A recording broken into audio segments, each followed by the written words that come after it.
Hello दोस्तों, GK गुरु channel में आप लोगों का स्वागत है। पिछले सेशन में हम लोग क्वेश्चन नंबर 53 तक कवर किए थे, जो कि यूरोपियों का आगमन, इसका हम लोग रिवीजन कर रहे थे।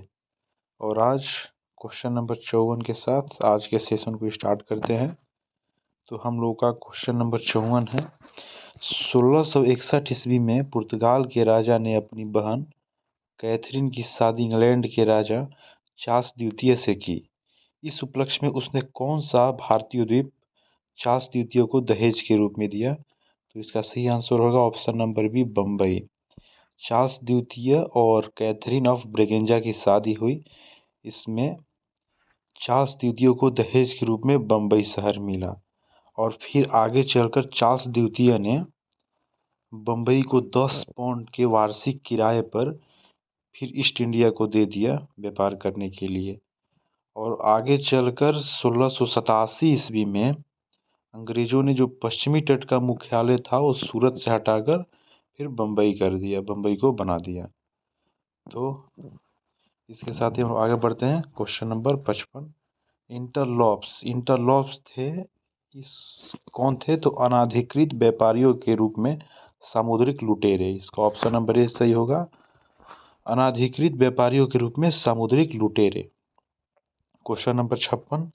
1632 ईस्वी में गोलकुंडा के किस सुल्तान ने अंग्रेजों के नाम सुनहला फरमान जारी कर 500 पैगोडा वार्षिक कर के एवज में उन्हें गोलकुंडा राज्य के बंदरगाहों में स्वतंत्रतापूर्वक व्यापार करने की अनुमति दी? तो इसका ऑप्शन नंबर ए सही होगा, अब्दुल्ला कुतुब शाह। अब्दुल्ला कुतुब शाह। आगे बढ़ते हैं। Question number 57।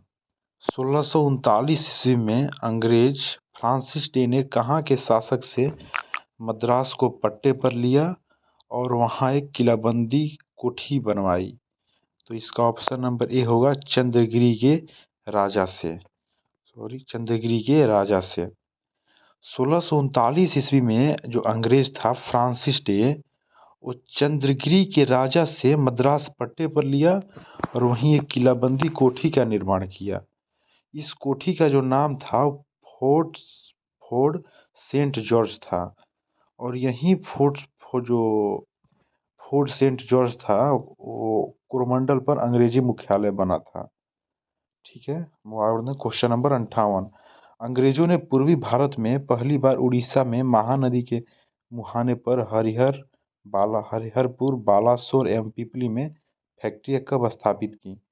तो इसका ऑप्शन नंबर ए होगा, 1633 ईस्वी में। कब? 1633 ईस्वी में। Question number 59। शाहजहां के पुत्र एवं बंगाल के तत्कालीन सूबेदार शाह शुजा ने ब्रिटिश कंपनी को निशान कब प्राप्त हुआ, जिसमें कंपनी को 3000 रुपये वार्षिक कर के बदले व्यापार का विशेषाधिकार मिला? तो 1651 ईस्वी में। जो निशान होता था वो व्यापारिक छूट होता था, व्यापारिक छूट। ये व्यापारिक छूट होता था, उसको निशान बोलते थे। तो बंगाल का जो तत्कालिक जो सूबेदार था शाह शुजा, तो शाह शुजा ने 1651 ईस्वी में व्यापारिक छूट की अनुमति दी थी। उसी को हम लोग निशान कहते हैं, निशान। Question number 60। किसने 1680 ईस्वी में एक फरमान जारी कर अंग्रेजों पर चुंगी की दर 2% से बढ़ाकर 3.5% कर दिया? तो इसका ऑप्शन नंबर सी सही होगा, औरंगजेब। औरंगजेब। Question number 61। किस बादशाह के आदेश पर मुगल सेना ने 1686 ईस्वी में हुगली पर आक्रमण कर अंग्रेजों को निकाल बाहर किया? तो इसका ऑप्शन नंबर ए होगा, औरंगजेब। औरंगजेब। इसका कार्यकाल था 1707 ईस्वी तक। उस समय तक अंग्रेज ईस्ट इंडिया कंपनी की स्थापना हो चुकी थी और अंग्रेज अपना धीरे धीरे प्रसार कर रहे थे। तो उसी क्रम में औरंगजेब के साथ टकराव शुरू हुई। तो क्वेश्चन नंबर 62। किस मुगल बादशाह ने अंग्रेजों से 1.5 लाख रुपये मुआवजे के तौर पर वसूल किए? तो इसका ऑप्शन नंबर सी होगा, औरंगजेब। Question number 63। अंग्रेजों को सूतानाती, कालीकता एवं गोविंदपुर नामक 3 गांवों की जमींदारी खरीदने की अनुमति देने वाला बंगाल का मुगल सूबेदार था। तो इसका ऑप्शन नंबर डी होगा अजीम उस शान। अजीम उस शान, इसके बारे में हम लोग देखते हैं। 1698 ईस्वी में अंग्रेजी ईस्ट इंडिया कंपनी की ने 3 गांव, कौन कौन से गांव थे? सुतानुटी, कालीकट और गोविंदपुर। इसकी जमींदारी जो थी वो 1200 रुपये भुगतान कर प्राप्त की थी और यहाँ एक फोर्ट विलियम का निर्माण किया था। यही फोर्ट विलियम आगे चलकर कलकत्ता हुआ। यही कलकत्ता नाम पड़ा। ये फोर्ट विलियम किले का नाम कलकत्ता पड़ा बाद में। ठीक है। क्वेश्चन नंबर 64, अंग्रेजों ने सुतानाटी, कालीकटा एवं गोविंदपुर की जमींदारी कितने में खरीदी? तो इसका ऑप्शन नंबर ए होगा 1200 रुपये में। 1200 रुपये में। क्वेश्चन नंबर 65, एक मिनट दोस्तों। क्वेश्चन नंबर 65, भारत में ब्रिटिश उपनिवेशवाद के दौरान नए शहरों का प्रादुर्भाव हुआ। कलकत्ता, जो अब कोलकाता है, उन प्रथम शहरों में से एक था। निम्नलिखित में से कौन से गांवों से मिलकर कलकत्ता शहर बना था? तो यही 3 गांव है। ऑप्शन नंबर सी सुतानुटी, कालीकटा और गोविंदपुर, जो कि 1200 रुपये भुगतान कर प्राप्त किए थे अंग्रेजों ने। यहाँ एक फोर्ट विलियम का किला बनवाया जो कालांतर में कलकत्ता कहलाया। क्वेश्चन नंबर 66, 30 सितंबर 1716 को मुगल बादशाह फर्रुखसियर द्वारा ब्रिटिश कंपनी के नाम जारी फरमान के संदर्भ में क्या सही है?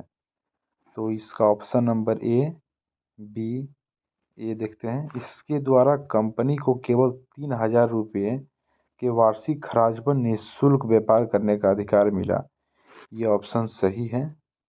इसके द्वारा कलकत्ता के आसपास के गांवों को किराए पर खरीदने की अनुमति मिली। ये भी ऑप्शन सही है। आगे देखते हैं ऑप्शन नंबर सी, इसके द्वारा बंगाल की शाही मुद्रालय में सिक्का ढालने की अनुमति मिली। ये भी ऑप्शन सही है। तो इसके साथ ही मेरा ऑप्शन नंबर डी होगा उपयुक्त सभी। क्वेश्चन नंबर 67, किसके द्वारा जारी फरमान को अंग्रेज आर्म ने बंगाल में ब्रिटिश व्यापार का मैग्ना कार्टा बनाया? तो इसका ऑप्शन नंबर बी होगा फर्रुखसियर द्वारा जारी फरमान। हम लोग पिछले सेशन में फर्रुखसियर के बारे में पढ़े थे। जो फर्रुखसियर था 1717 ईस्वी में अंग्रेजों को एक मैग्ना कार्टा यानी कि विशेषाधिकार, व्यापार करने में विशेषाधिकार प्रदान किया था। तो आगे बढ़ते हैं। क्वेश्चन नंबर 68, निम्नलिखित में से कौन अंग्रेज जहांगीर के समय में भारत नहीं आया था? तो इसका ऑप्शन नंबर डी होगा Ralph Fitch. Ralph Fitch Jahangir के समय भारत नहीं आया था। तो जहांगीर के समय भारत कौन कौन आए थे? तो कैप्टन हॉकिंस और सर टॉमस रो, जो कि जेम्स प्रथम के राजदूत थे। इसके हम लोग पिछले सेशन में हम लोग इसको देखे थे। जेम्स प्रथम के राजदूत थे कैप्टन हॉकिंस और sir Thomas Roe. Question number 69, सूची 1 को सूची 2 के साथ सुमेलित करना है। एक तरफ अंग्रेज यात्री के नाम दिए हुए हैं, एक तरफ मुगल बादशाह यानी किसके कार्यकाल में आए थे। तो ए जॉन मिल्डन हॉल, ये अकबर के काल में आया था। अकबर के कार्यकाल में। विलियम हॉकिंस जहांगीर के कार्यकाल में और जॉन शरमैन फर्रुखसियर के कार्यकाल में। तो इसके साथ ही मेरा ऑप्शन नंबर ए होगा ए। क्वेश्चन नंबर 70, बंगाल में अंग्रेजों ने कंपनी के बारे में किसने कहा यह एक कुत्सित या नीच झगड़ालू लोगों और बेईमान व्यापारियों की कंपनी है? तो इसका ऑप्शन नंबर ए होगा शाइस्ता खान। इस क्वेश्चन को ध्यान रखना है। किसने कहा था कि ये ईस्ट इंडिया कंपनी के बारे में या अंग्रेजों की कंपनी के बारे में यह एक कुत्सित या नीच झगड़ालू लोगों और बेईमान व्यापारियों की कंपनी है? तो इसका ऑप्शन नंबर ए होगा शाइस्ता खां। क्वेश्चन नंबर 71, सुमेलित करना है सूची 1 को सूची 2 से। फोर्ट विलियम किला जो था वो कलकत्ता में। फोर्ट गेल्ड्रिया पुलिकट में। फोर्ट गुस्ताउस चिंसूरा में। फोर्ट लुई पांडिचेरी में। तो इसके साथ ही मेरा ऑप्शन नंबर ए सही होगा। क्वेश्चन नंबर 72, फ्रांसिस मार्टिन ने बीजापुर के सुल्तान सिकंदर आदिल शाह के अधीनस्थ वलीकोंडपुरम के मुस्लिम सूबेदार शेर खान लोदी से पुडुचेरी नामक एक छोटा गांव प्राप्त किया। मार्टिन ने पुडुचेरी का विकास किसके रूप में किया? तो इसका ऑप्शन नंबर ए होगा पांडिचेरी, जो कि कालांतर में पांडिचेरी के नाम से जाना जाता है। ठीक है। क्वेश्चन नंबर 73, फ्रांसीसियों को चंदनगर बस्ती किसने भेंट की? तो इसका ऑप्शन नंबर बी होगा शाइस्ता खान। शाइस्ता खान के बारे में हम लोग कुछ देर पहले पढ़े कि यह ईस्ट इंडिया कंपनी के बारे में बोला था। यह एक कुत्सित और या नीच झगड़ालू लोगों और बेईमान व्यापारियों की कंपनी है। किसने बोला था? तो शाइस्ता खान ने। क्वेश्चन नंबर 74, मुगल बादशाह ने किसे नवाब की पदवी प्रदान की? तो इसका ऑप्शन नंबर ए होगा डुप्ले। डुप्ले के बारे में, जो कि द्वितीय कर्नाटक युद्ध जब हो रहा था, तो द्वितीय कर्नाटक युद्ध में जब फ्रांसीसियों की हार हुई तो उसमें डुप्ले अपदस्थ हुआ और उस समय गोडेहू जो फ्रांसीसी गवर्नर बना था। और ऑप्शन नंबर बी जो कि क्लाइव है, तो क्लाइव के बारे में हम लोग, यह ईस्ट इंडिया कंपनी जब उस समय ईस्ट इंडिया कंपनी का प्रथम गवर्नर था रॉबर्ट क्लाइव। और लाली के बारे में हम लोग देखते हैं तो जब वांडीवास का जब युद्ध हुआ था 1760 ईस्वी में, तो फ्रांसीसी जो सेना का नेतृत्व लाली ने ही किया था। ठीक है। Question number 75,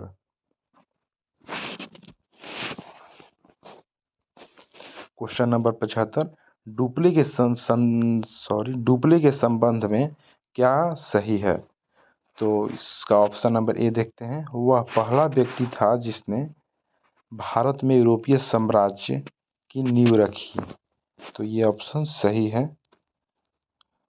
option number B, उसने पहली बार यूरोपीय सेना का भारतीय राज दरबार में भारतीय खर्च पर नियुक्त करवाया था। ये भी ऑप्शन सही है। ऑप्शन नंबर सी, उसने पहली बार वे हथकंडे प्रयोग किए जो भारत को जीतने के लिए अंग्रेजों के मार्गदर्शक बने। ऑप्शन नंबर सी ये भी सही है। तो इसका ऑप्शन नंबर डी उपयुक्त सभी होगा। क्वेश्चन नंबर 76, पांडिचेरी के गवर्नर जनरल बनने से पूर्व डुप्ले कहाँ का गवर्नर नियुक्त किया गया था? तो इसका option number A Chandranagar. Pondicherry का जो गवर्नर जनरल बना था डुप्ले, उससे पहले वो कहाँ का गवर्नर था? तो चंद्रनगर का। क्वेश्चन नंबर 77, डुप्ले के बाद पांडिचेरी का गवर्नर जनरल कौन बना? गोडेहू। गोडेहू के बारे में हम लोग अभी भी पढ़े कि ये द्वितीय कर्नाटक युद्ध के हार के बाद गोडेहू फ्रांसीसी गवर्नर बना था। और लाली के बारे में भी पढ़े हम लोग वांडीवास के युद्ध में, जब अंग्रेज और फ्रांसीसी के मध्य जब युद्ध हो रहा था तो अंग्रेजी कंपनी जो फ्रांसीसी सैनिकों का नेतृत्व लाली ने ही किया था। ठीक है, आगे बढ़ते हैं। क्वेश्चन नंबर 78,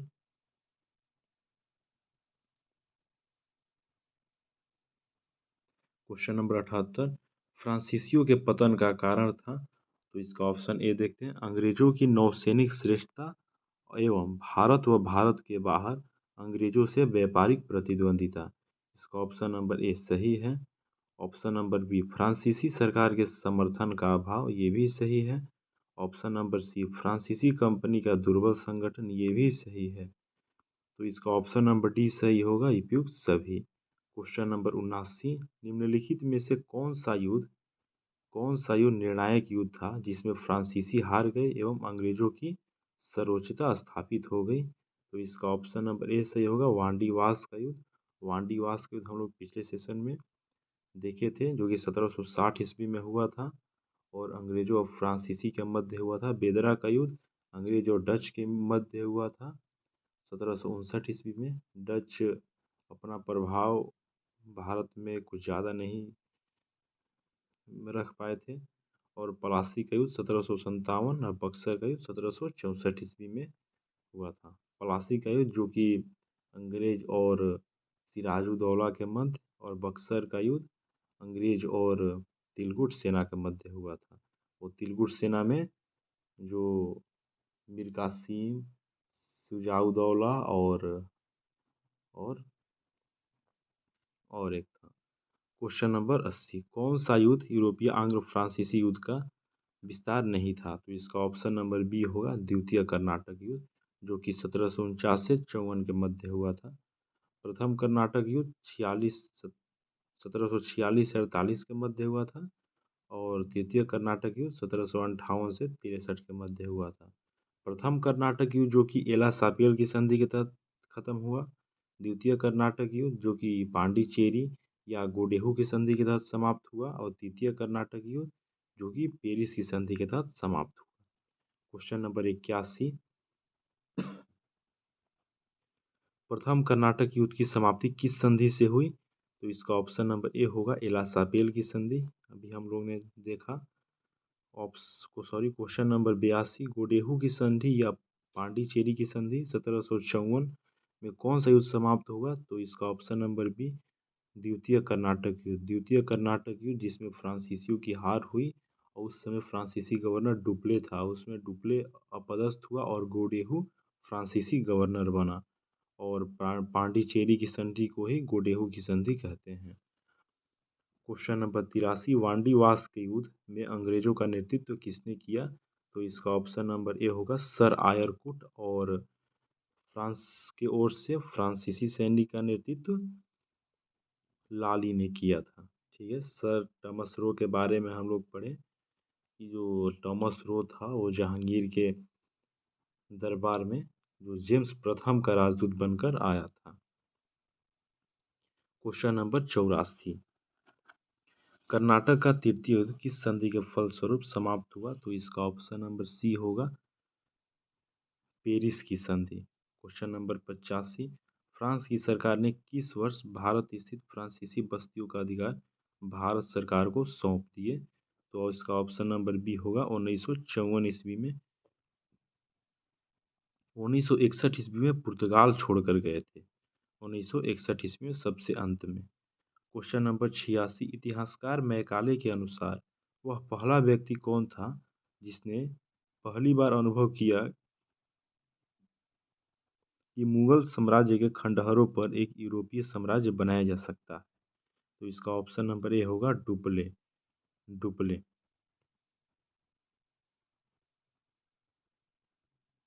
इसका ऑप्शन नंबर ए होगा डुप्ले। क्वेश्चन नंबर 87, निम्न यूरोपीय शक्तियों ने भारतीय व्यापार में समय समय पर प्रवेश किया?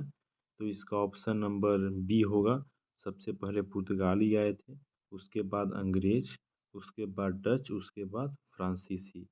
पुर्तगाली जो कि सबसे पहले जो इसका जो पहला यात्री था वास्को डी गामा 1498 ईस्वी में। और पुर्तगाली जो ईस्ट इंडिया कंपनी थे वो 1498 ईस्वी में स्थापित हुई थी।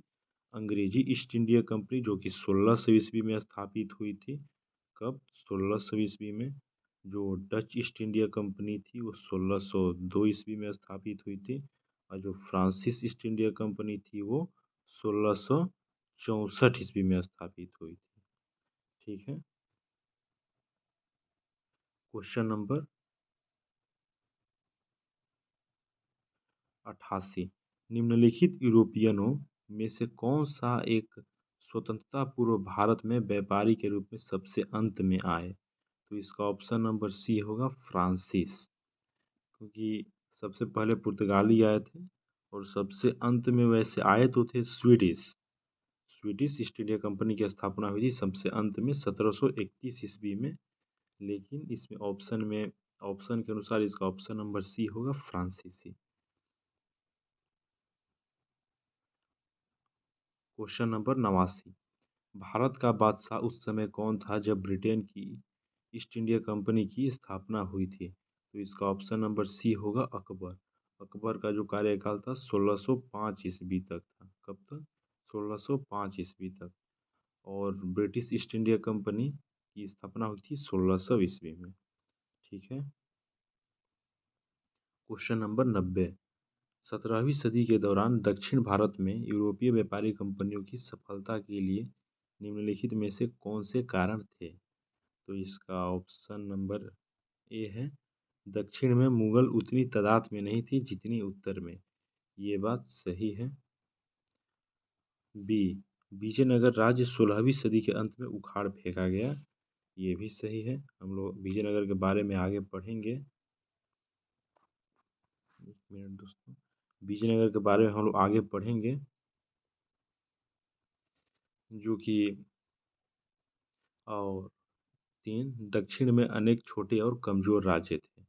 ये भी सही है। तो इसके साथ मेरा ऑप्शन नंबर ए 1, 2, 3 तीनों कथन सत्य है। Question number 91। 15 अगस्त 1947 के बाद भी भारत का कौन सा भाग पुर्तगाल के अधीन बना रहा? तो इसका ऑप्शन नंबर ए होगा गोवा। गोवा, दमन और दीव, इसको सबसे अंत में पुर्तगाल, जो कि 1961 ईस्वी में आज़ाद हुए थे, गोवा, दमन और दीव सबसे अंत में। Question number 92। पांडिचेरी, जो कि वर्तमान में पुडुचेरी के नाम से जाना जा रहा है, के संदर्भ में निम्नलिखित कथनों पर विचार कीजिए। तो पांडिचेरी पर कब्जा करने वाली पहली जो यूरोपीय शक्ति फ्रांसीसी थे। तो इसका ऑप्शन नंबर ए जो सही है। ऑप्शन जो बी है, वो पांडिचेरी पर कब्जा करने वाली दूसरी यूरोपीय शक्ति थी पुर्तगाली थे।